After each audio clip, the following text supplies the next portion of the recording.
बारामती विधानसभा निवडणूक लढवण्यावरती मी ठाम असल्याचं आकाश मोरेंनी सांगितलंय। बारामती पोटनिवडणुकीमध्ये काँग्रेस उमेदवार आकाश मोरे यांनी ही प्रतिक्रिया दिली आहे। अजितदादांच्या अपघाताचा महाराष्ट्रात गुन्हा दाखल झाला तर माघार घेण्यास तयार असं आकाश मोरे म्हणाले। एकंदरीत ही निवडणूक बिनविरोध होईल असं वाटत होतं। काँग्रेसने खऱ्या अर्थाने प्रमुख म्हणून उमेदवारी आज दाखल केली आहे। उद्या उमेदवारी आज माघार घेण्याचा शेवटचा दिवस आहे। काय पक्षश्रेष्ठींकडून काय आदेश आले, काही निवडणूक लढवणार असं सांगितलं गेलं? पक्षश्रेष्ठींकडनं काय आता तसा काही संदेश आला नाही। उलट संदेश निवडणूक लढायचा आणि खंबीरपणे लढायचा।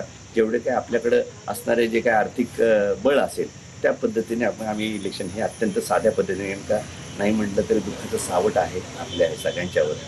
दिवंगत उपमुख्यमंत्री अजित पवार यांचा या संदर्भात लोकांच्या मनात शंका आहे आणि गुन्हा दाखल झाला नाही बारामती किंवा महाराष्ट्रात, तर हा गुन्हा दाखल झाला तर मी निवडणूक लढवण्याचा पुनर्विचार करू, त्या विधानात आपण ठाम अगदी ठाम आहे।